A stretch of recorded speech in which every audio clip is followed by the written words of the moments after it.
games at Dietrich Park is you never know who you're likely to meet at the game.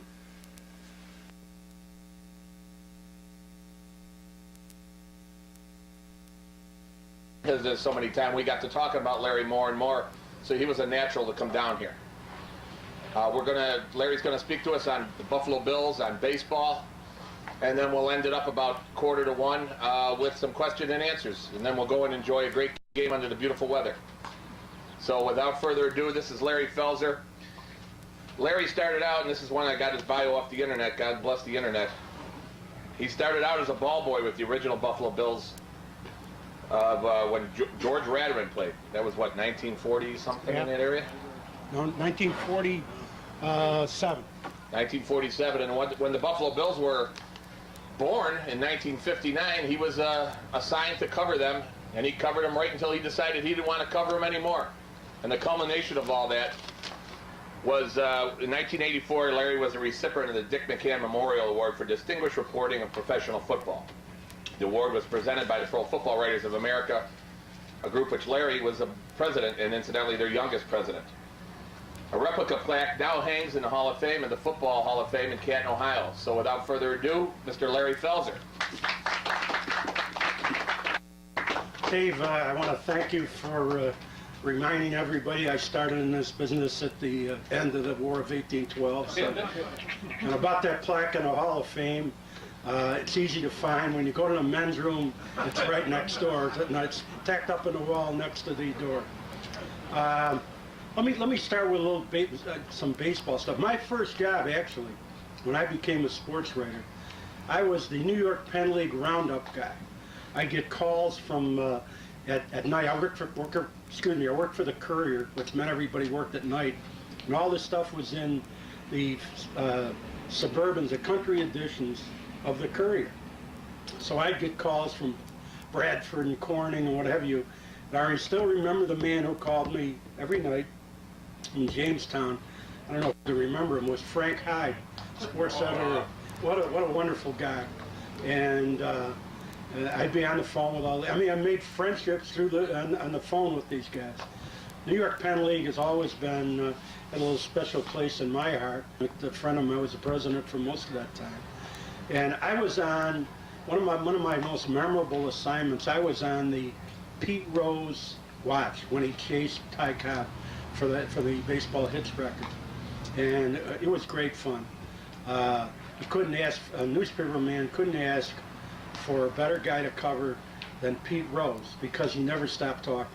He'd say anything too, but one of the things he used to talk about a lot, I was there for about 2 weeks, was his rookie year in baseball. He's an 18-year-old kid, maybe 17, out of Cincinnati, roughed, a diamond in the rough, to say the least. And he played for Geneva. He has a Reds farm team. And he used to talk about a lady whose house he, as an old lady, whose house he'd run in a room at, and she'd make him all kinds of his favorite, she was like his mother to him. And he remembered that with baseball. Or with football, rather. I've got to talk some football here. And Mail on Kent I covered. The real Mail on Kent, not this guy out here. He's counterfeit. Is still coaching. He's about 80 years old. He claims this is his last year, but I figure he's got to go down on the sidelines when he goes. He comes up from Florida every year to coach at, I think it's Canton Tech. And he came in last year. I think it was last year or the year before, for a get-together of one of those teams he had. And he had so many of them I can't remember. But he didn't show the night before. He showed the morning of the game. He showed very late. He checked into a motel with his entire staff, which was about 3 guys. And he didn't go to any of the functions till the actual game and then the autograph signing session in the field house, because he said he couldn't spare the time. He was working on next week's game plan with these guys. He's a maniac. He always has been. Most coaches are maniacs, but Saban was in a separate category. One of my favorite stories was, this was in the 70s. They were playing Miami. Remember, they went 0 for the 70s against the Dolphins. And if you remember the game, It was a very close Monday night game in War Memorial. Mercury Morris fumbles, and Pat Toomey was playing defensive end for the Bills. He recovers the ball, covered the football. It was like on the 28, the Dolphins' 28-yard line. Could have been, probably would have been the turning point in the game. And to get at the ball, he shoved the linesman. Guy calls a penalty on him. Jerry Birdman, a name that will live in infamy, and he throws the flag, and it nullifies the recovery, and Buffalo lost again.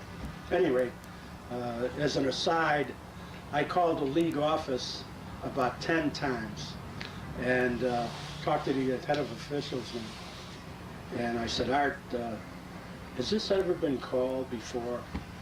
Well, he says, I'd have to look that up.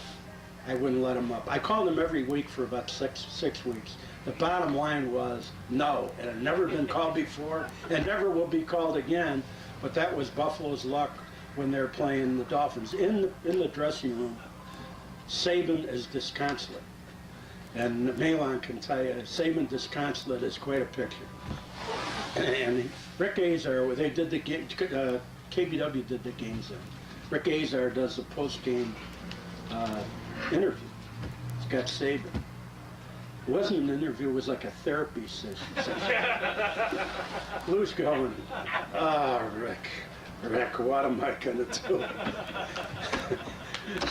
Azar's telling him, Lou, it'll get better. Rick, it won't get better. It was incredible. It was one of the most amazing interviews I ever heard. While the players are hurrying up to get the hell out of there before Saban gets off the radio. John Leipold, the field goal kicker, had missed. It wasn't a gimme. It was about a 33-yarder or whatever. And it was an important kick. It didn't decide the game, but it was an important kick. John comes out to the parking lot, opens a car door. His wife is in there sobbing. John was one of those, turn the page guys. He said, don't worry about it, honey. There's always next week's game. She says, not for you. Saban just cut you on the radio.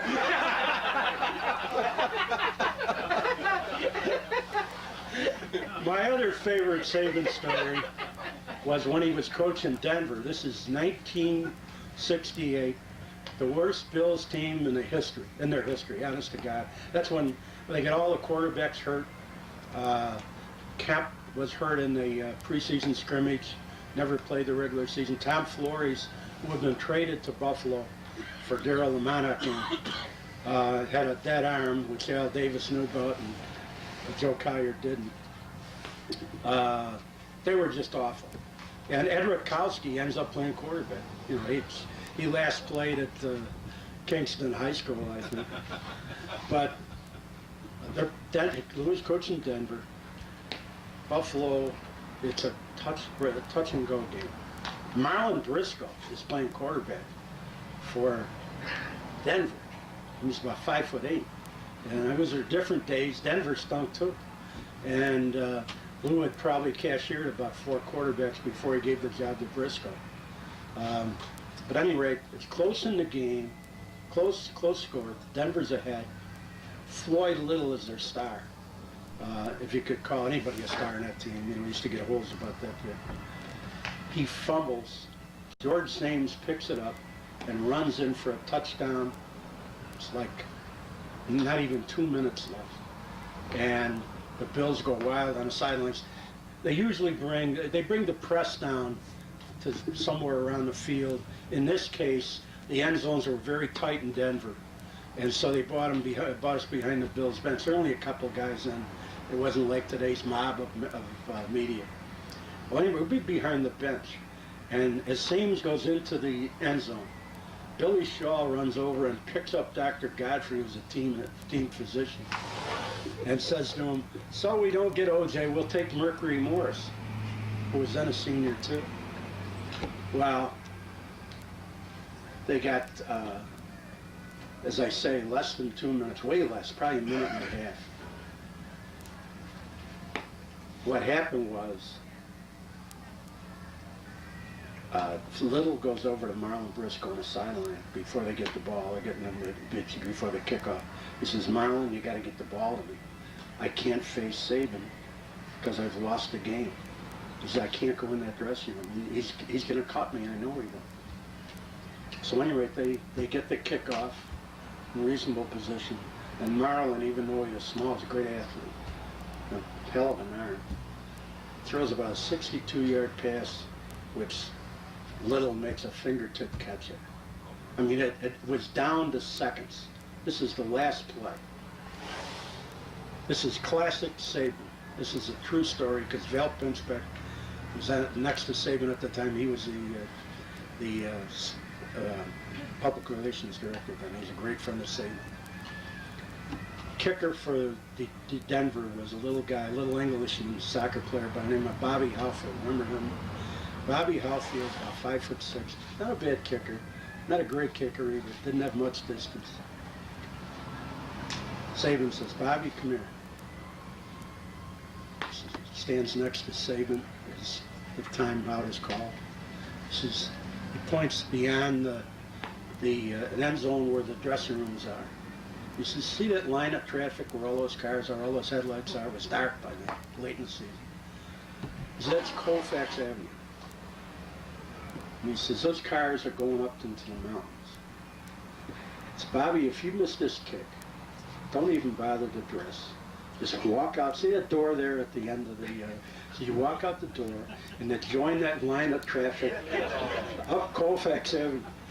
Well, given a vote of confidence like that, Halfield made the kick and Denver won. Well, that isn't the end of it. We go into the Denver dressing room. Now, they've won the game in the last second. You know, they ripped defeat from the jaws of, or victory from the jaws of defeat. We walk in, and it's total silence once they let us in the Denver dressing room, except for you can hear somebody sobbing. And I peek around the locker, and it's Little with his head on Briscoe's shoulder. It's like he's comforting a little kid who was, had a terrible thing. So Dave Costa, another guy that Malin played with, and he's a real wild man from Yonkers, really a tough guy. So I know he's going to tell me what happened. And I said, what's going on? He says, you don't ask. He said, Saban went nuts. He said it was like we lost by 5 touchdowns. He was all over Little. Little still thinks he's going to fire him. That was Lou. He won a game and he still went nuts. Throw me some questions. I'm not going to go ahead. Well, it depends on who's doing the sports media. Have I gone too far? Of course not. Impeccable taste. But I mean Chuck Dickerson. You heard Chuck Dickerson. There's a guy who had coached in every Wahoo league in America and every cupcake state, and gets one job in the NFL. Marv Levy hires him, and he fires him. But he put up with him for 4 years. He fires him. Dickerson talks himself into a job. His old boss, Leo Cahill, was a coach of the Toronto Rifles in the United League. He had become sports director of one of the big stations up in Toronto. And so Leo said, why don't you try to sell yourself to, well, he did, to WGR, and did nothing but bash Levy and all the people who got him his only good job in his entire career. When he goes, good riddance. Hi, Larry. Rookie against the Steelers, played linebacker, defensive tackle, defensive end, kicked off, blocked on special teams, and of course played fullback and ran over guys. He didn't even go to college, that. Went directly from high school to a pro league in Canada. That's where the Browns were hiding him. They had really signed him, and he never came back and taken over. One thing about Cookie was that I was just with him that 1 year in '64, but he really liked me. He'd take me to Toronto with him, and he said, you're going to go with me here and there. And the thing about it, he had played 10 years in Canada. So when he came here at the age of 27, after playing 10 years both ways in Canada, probably his best football was no over. question. So we didn't even see him, and he was that good. And I can't imagine he told me all about, you know, when he came out of high school, and he made the last cut, and they sent him to Canada, and he stayed 10 years, played both ways, kicked off. Larry, is he that mad at Buffalo? Why has he disappeared from our... I mean, I was a kid when he played, and I remember how good he was. Why has he disappeared from... we bring everybody back all the time. Why has Cookie disappeared? That story, but it's Cookie. He calls me 2-3 times a year. Never collect either. And he's under delusions that people still remember. Well, you know, if you're gone 7 years, I remember he used to come back, and I'd do a column on him. Well, I'd have to devote about 10 paragraphs explaining who he was, because you know, people, time goes by. And they asked him to come back, he was going to come to Billy Shaw's, and he always wants money, and I'm talking serious money, 10 grand. Well, no, nobody else gets any money, show-up money, much less 10 grand. And that's Cook. He's running. Last I talked to him, he's still running a specialty bakery in Philadelphia. He had a great head for business. He just wouldn't stay at it. You know, he'd get bored and go on to something else. A great guy, incidentally. You know, people who didn't know him in the media referred to him as Sonny Liston and shoulder pads. That's not true at all. He was a really good guy, I thought. Results. A call went out for Lou Saban. A personality change was in store for the Buffalo Bills. While the rest of the AFL polished gadget plays, Buffalo's number 70, Tom Sestak, concentrated on no-frills defense. The 1962 draft produced linebacker Mike Stratton, a fixture for the next decade on AFL All-Star teams. George Sains was voted the league's outstanding safety 4 straight seasons, a heady player who rarely made a mistake. Number 66, Billy Shaw of Georgia Tech, became a guard of all-pro dimension in either league. And from Canada came Carlton Cookie Gilchrist, a thundering runner and irrepressible character. Tiny Bluffton College's contribution was swift receiver Albert Golden Wheels Dubenian. And the final piece of the playoff puzzle was quarterback Jack Kemp, who directed the Bills' offense with imagination and daring.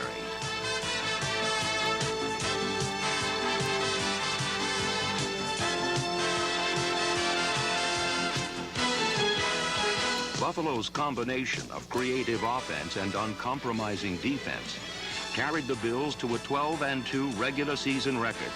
But Kemp and his young Bills had something to prove. Tell us about Tom Sestak.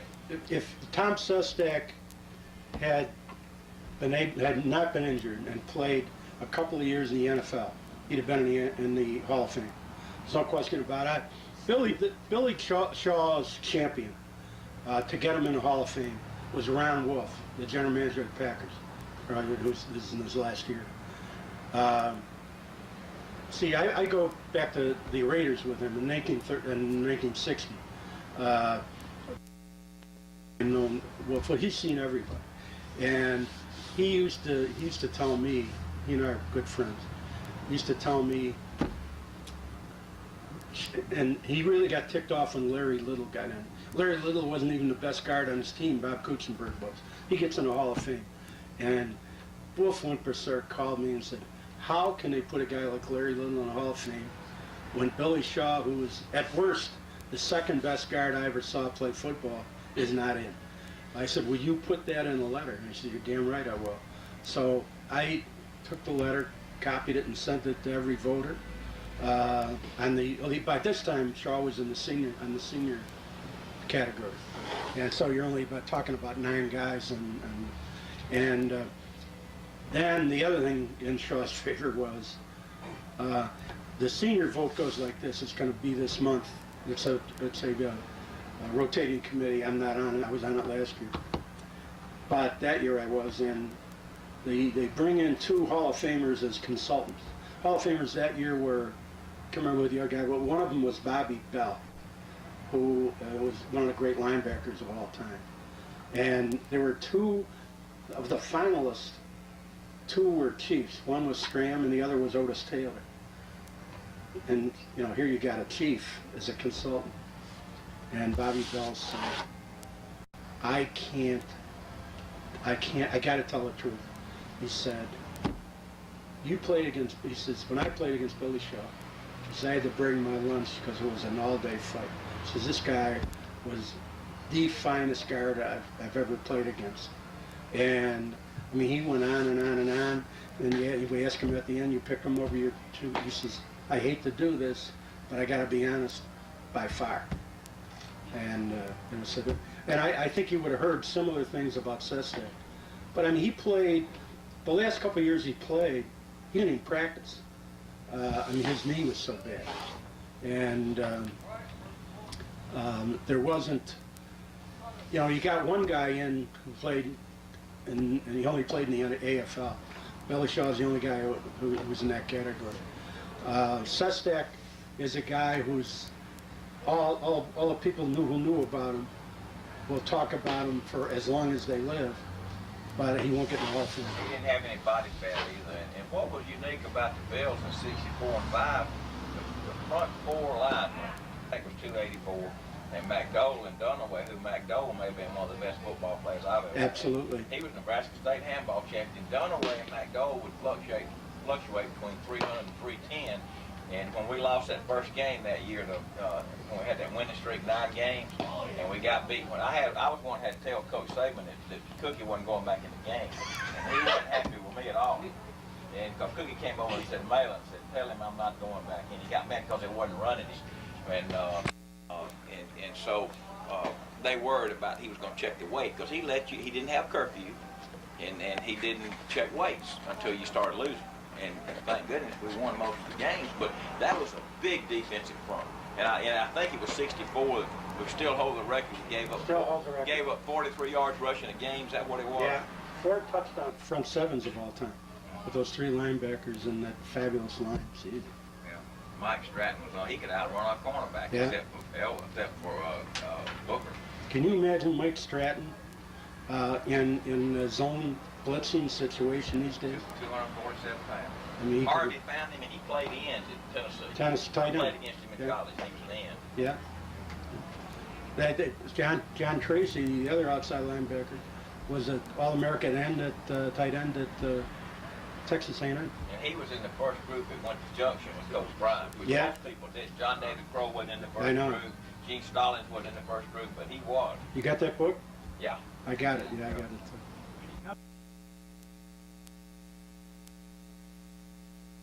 Previous picture was Mike Stratton, and this is Billy Shaw, recent Hall of Famer.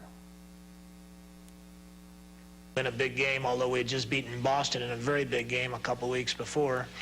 We had a good team, but no one really thought we were mature enough to win the championship. For me personally, it was a chance to play against the old Chargers, the team from which I had come.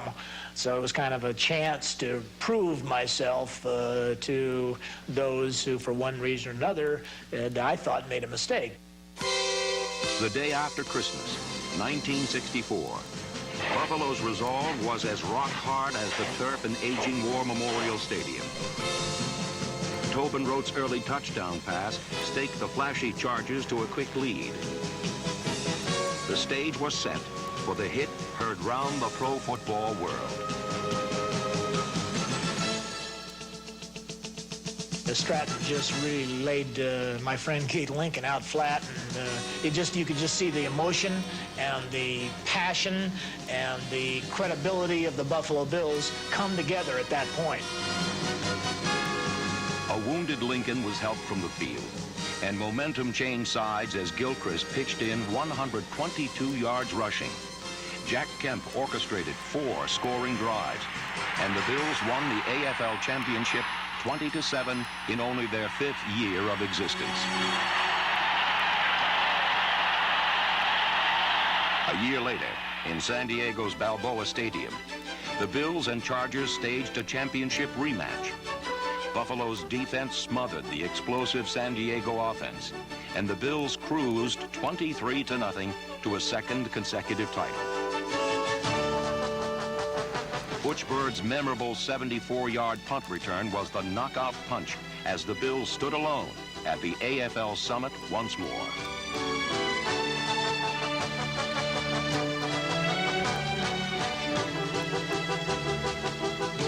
In 1966, the Kansas City Chiefs were the only hurdle between the Bills and a third straight AFL title. This one to be rewarded by a trip to Super Bowl I. Running back Mike Garrett and company ruined Buffalo's championship run in a 31-7 game that rudely shoved the Bills into reverse. I think people are over-enthusiastic. I don't think you lose that many good players. Change your offense, which is all for the better. Change the defense, I don't know if that's all for the better. I think if he'd have waited a year to go to the 4-3, he'd have been better off because he had the material to play the still play the 3-4. He doesn't have defensive, he's got one defensive tackle, Pat Williams, who doesn't have that much experience. I think they're going to be about an 8-8 team. The coaching staff. Coaching staff, yeah. I mean, this guy's trying to give you a little too much Lombardi stuff. And I knew Lombardi, and if he was alive today, he wouldn't be giving you too much Lombardi stuff. You know, when he coached, they didn't have agents, or they just started with agents. They didn't have salary caps or union. The union wasn't strong. You got to operate in a different situation. Now, yesterday, for the first time, you heard from Antoine Winfield complain, and he's the guy who didn't open his mouth there all last year. So he might be pushing a little too hard. I hope he knows. I think he's a good coach, and I think that's a good staff. But I hope he knows when to step back a little bit. How about Marv going into the Hall of Fame? What do you think of that? I love it. I love it. Yeah. I mean, you know, after all the late night jokes with Letterman and Leno, when football people started looking at it, I mean, you talk to Shula, said, oh my, going to 4 consecutives, that'll never be done again, win or lose. And Marv's big, you know, Marv was no great strategist, handle players and deal with them. I do it just he'd win their confidence. You know, he knew which buttons to push, and like all coaches, he lied a lot. So, pardon? Do you think there's going to be another work stoppage in baseball? Oh, absolutely. They're stupid enough to do that. I mean, yeah, the union is so full of itself. I mean, I'm all for a strong baseball union, but a reasonable strong baseball union. The owners are crazy, and it's a bad mix, you know. I mean, they got to have a salary cap of some sort, and you know, I don't know if they can get it from the union. I mean, that's the only. You think the NFL is the only healthy union, right? I mean, the only healthy sport right now, professional sport. And look at hockey. I mean, they get $1.98 for their TV rights. They got guys, you know, the average salary is about $1.5 million. Where the hell are they getting? You know, they got to charge everybody $50 a ticket for 40 home games, you know, where the guys are putting it. I mean, these Europeans, they don't put it in first gear until about February. So 50's cheap for 2. I mean, yeah. Even higher. Yeah. Larry, I'm sure you probably have written such an article, but name your all Bills team. My all Bills team, I already picked one time, but I'll do it again. The center would be Ken Hull, who was one of the great guys. He would have been right there on with all those guys from that 64, 65 team. He was that sort of guy. He was a Billy Shaw type. I have a soft spot in my heart for Alabama and Mississippi guys. His father's the agriculture commissioner, super guy, a great player. Billy Shaw is one guard. Joe DeLamalore is the other. Tackles would be Will Walford would definitely be one. Southern tackles are sort of a toss-up thing. I mean, I think, considering I think I'd go with Stu Barber, to tell you the truth. Tight end, no doubt about it, Pete Metzelaars. Wide receivers, these have been so many wide receivers here. I'd have to go with Moles as one of the wide receivers. And the other guy, I think, and you can take 5 or 6 guys and argue. I think Jerry Butler, who got hurt too soon, he had half a career out of him. Quarterback Kelly. Running backs, if you take two halfbacks, Thomas and O.J., Cookie be the fullback. Defensively, I'm prejudiced. Bruce Smith, Ron McDowell, Tom Sestak, and I take Jim Dunaway over the rest of those guys. Linebackers, I take Stratton and Darryl Talley, and even though he wasn't here very long, Chris Spielman. I mean, for what he did. Cornerbacks, Robert James and Booker Edgerson. And a lot of good cornerbacks. So he's a great, very underrated cover man. Free safety, George Sames. Strong safety, Steve Freeman, another Mississippi guy. And the punter, Chris Moore. Place kicker, still go with Pete Gogol. Coach. Coach or Levy? I mean, I picked Saban, but he's liable to quit on me and half Threw half the colony leave. Never could beat Boston, and Jack had the ball down the goal line. All Yeah. we had to do was kick a field goal, and Jack was telling me he trips over the infield for the baseball field and falls and drops the ball, and that's the infamous time when they went out and they threw the beer bottles, yeah. and Coke bottles and everything else. Were you there at that one? They won that game, though. Yeah. He threw up. Charlie Ferguson had never played. They had just picked him up from the Vikings, where he caught a bunch of touchdown passes from Tarkman. And they're booing the hell out of Kemp. Joanne's in tears down in her seat. And Kemp, super arm. And you're seeing this guy run, and say, who the hell is this guy? It's Charlie Ferguson's introduction to the... I wrote about that because Charlie, the alumni are having for their golf tournament, they're having sort of a contest, a poll about who is the, and the fans are in on the internet, the 10 best receivers of all time. And I wrote I said, Charlie, you just laid a column in my lap. And I wrote about some of the great performances. And I ended it with he himself in that game. Who is better, Kemp or LaMonica?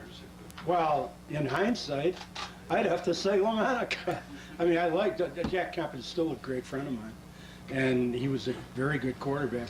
I mean, LaMonica for what he did afterwards. Well, I can kind of answer that because Darryl LaMonica, they called him the Mad Bomber. When in about 68, 69, 70, everybody started playing a zone. Yeah. And that's why Darryl couldn't play anymore. No. The little 20-yard curl, Kenny Stable, boom. Jack would have been good at that. But Darryl was great at real deep passes, but he had trouble with those intermediary routes. And it was just according to the time you were playing. It made a big difference what defenses were doing. Everybody started doing the bump and run, and that made a big difference. You know, that in the Tip Landa drafted Stabler and Eldridge Dickey, who turned out never to play quarterback. They made him a wide receiver, but he came in as a quarterback. 2 guys in the second round when you already had LaMonica with Landa behind him. Told you something. Larry, he drew. The all-time character, Jesus Cookie. Yeah, to me was his incredible character. Paul McGuire was pretty good, too. Paul McGuire was right up there. And McGuire was so lucky. I was sitting next to Jack Kemp. Luke comes out, he said, the Chargers have just cut Paul McGuire. He's through. Nobody takes him. He said, can he help our team? And he said, well, he can punt, and he could be a 5th linebacker. And he gets to play 7 more years just because of that little conversation. Yep. That little conversation. Yep. He played 7 more years. And got his career where he is now. Making $2 or $3 million a year. I'll tell you another character, or 2 characters really. They came in the same draft in the same round. Freddie Smirlis and Jim Haslett. How Jim Haslett, I mean, he's done a hell of a job, but how he, considering what he did when he was a player, the fist fights with Isaiah Robertson in the parking lot of Sunshine Mill. Here's Harold. Here, so that he became the coach he did is one of the amazing things in my career, I'll tell you that. Great. Everybody should have seen the dressing rooms at War Memorial. Oh my God. Jesus. Not only they play football there, walk upstairs to the dressing room in more danger of drowning. Am I lying? That's right. Jesus. One guy said that he came in early and 2 rats got him. They were carrying him off, and they heard one of them say that you want to eat me here, and he said, we'll go out to eat him here because we take him home. The big ones will take him away from him. That was one of McGuire's stories. Yeah. I'm Kristen Stein, Director of the Fenton History Center in Jamestown, New York. We hope you've enjoyed this presentation, which is just one of many stories from our community's rich history. The Fenton History Center preserves our shared history through the presentation of educational programs and exhibits, the maintenance of a collection of local artifacts and archival materials, and a library specializing in local history and genealogy, all for the benefit and use of the public. For more information about the Fenton History Center and its activities, call 664-6256.